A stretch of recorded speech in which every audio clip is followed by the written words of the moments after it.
রাজ্যে পালাবদল, তারপরে একের পর এক পুরসভায় ডামাডোল। কলকাতা পুরসভায় মাসিক অধিবেশন ঘিরে ডামাডোল। ভাটপাড়া এবং হালি শহরে পুর প্রতিনিধিদের দল বেঁধে পদত্যাগ।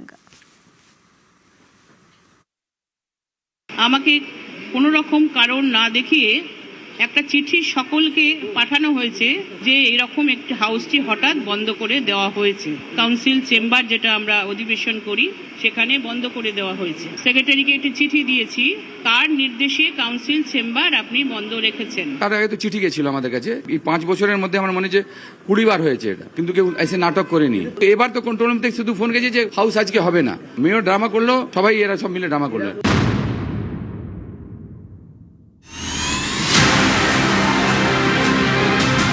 চৌঠা মে পশ্চিমবঙ্গে পালা বদল, তৃণমূলকে দুর্মুষ করে বাংলার মসনাদে বিজেপি।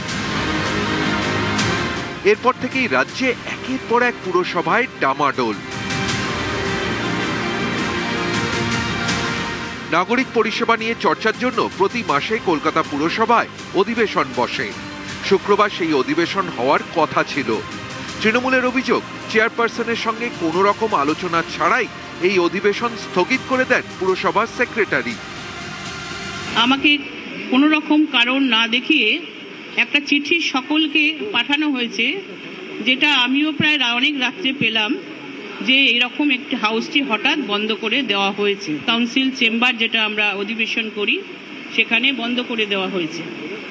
কারণ দর্শাবার জন্য আমরা সেক্রেটারিকে একটি চিঠি দিয়েছি, তার নির্দেশে কাউন্সিল চেম্বার আপনি বন্ধ রেখেছেন এবং কি আইনে আপনি অধিবেশন বন্ধ করলেন, কার নির্দেশে। তাহলে যদি করতেও হয় সেটা তাহলে নতুন একটি ডেট দিয়ে আমাদের নিয়ম অনুযায়ী নতুন ডেট দিতে হয়। সেটা না করে আপনি এভাবে করলেন কেন? এরপরে বেনজির ছবি কলকাতা পুরসভায়। অধিবেশন কক্ষ বন্ধ থাকায় কাউন্সিলরদের নিয়ে ক্লাব রুমে মাসিক অধিবেশন করেন চেয়ারপারসন। উপস্থিত ছিলেন তৃণমূলের কাউন্সিলররা। তার আগে তো চিঠি গেছিল আমাদের কাছে, চিঠি গেছিল, কিন্তু পরে আবার এরম হয় বহুবার। একবার না, এই 5 বছরের মধ্যে আমার মনে হচ্ছে 20 বার হয়েছে এটা, কিন্তু কেউ এসে নাটক করেনি। তো এবার তো কন্ট্রোল রুম থেকে শুধু ফোন গেছে যে হাউস আজকে হবে না। মেয়র ড্রামা করলো, আর আমাদের সবাই এরা সব মিলে ড্রামা করলো। বিজেপির দাবি এই অধিবেশন সম্পূর্ণ বেআইনি। এ নিয়ে বিজেপি কাউন্সিলররা পুর কমিশনারের কাছে অভিযোগ জানান।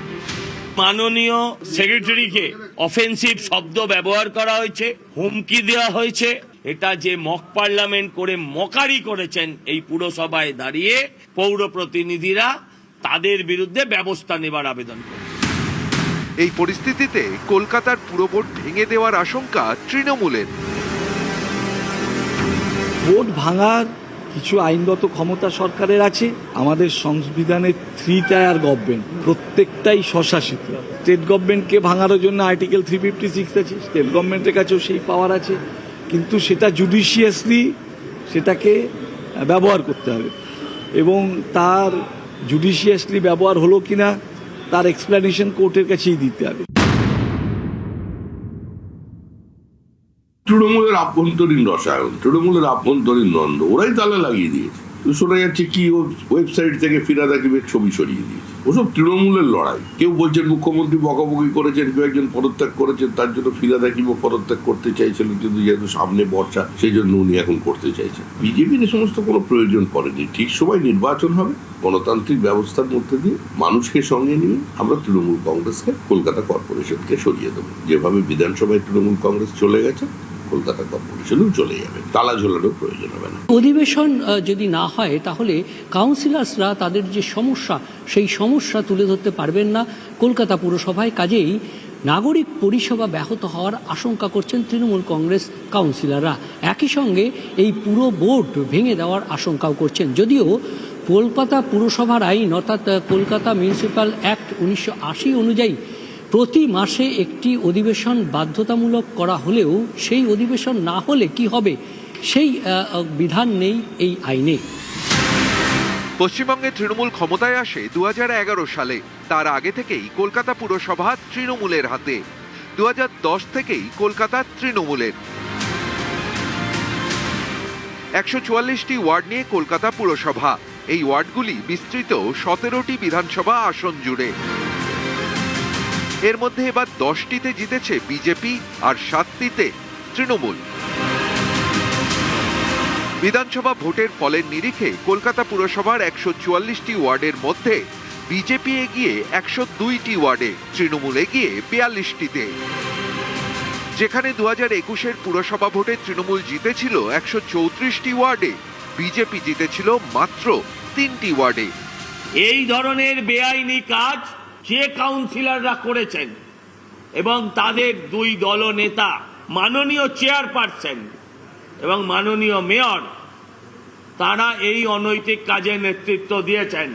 আমরা কমিশনারের কাছে যাব এবং আবেদন করব এই বেআইনি কাজের জন্য ব্যবস্থা নেওয়া হোক। তাতে যদি এই পুরো বোর্ড ভেঙে দেওয়া হয় আমাদের কোনো আপত্তি নেই। কমিশনার নিজেই চালাক, অ্যাডমিনিস্ট্রেটর দিয়ে চলুক। ডামাডোলের এই ছবি কলকাতার বাইরেও।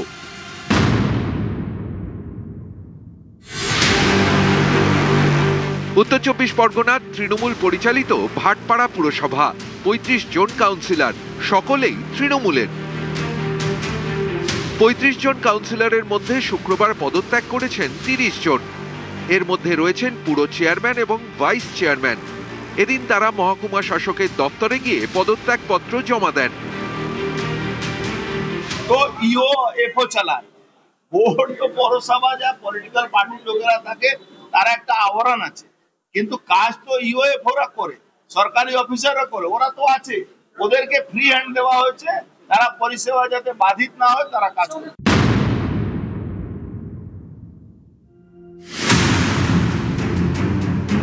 20 মে হালিশহর পুরসভাতেও এই একই ছবি দেখা যায়। তৃণমূল পরিচালিত হালিশহর পুরসভায় 23 জন কাউন্সিলর, সকলেই তৃণমূলের। এর মধ্যে 16 জন বুধবার ইস্তফা দেন। এই সরকারের বিরুদ্ধে যে মানুষ রায় দিয়েছে, সেই রায়টা মাথা পেতে নিয়ে আমাদের পদত্যাগ করা উচিত। 16 জন করেছি আর কি, এবং নেতৃত্বর কোনো ভূমিকা নেই, নেতৃত্ব যোগাযোগ পর্যন্ত কাউন্সিলর, অনেক কাউন্সিলর কিভাবে আছে, কি অবস্থায় আছে। এদের তো পরিষেবা দেওয়া কোনোদিনই প্রায়োরিটি ছিল না। Very sad to say, sorry to say, মানুষকে সুবিধে করা, পরিষেবা দেওয়া, এটা কোনোদিন it wasn't in their priority list. News 18 Bangla.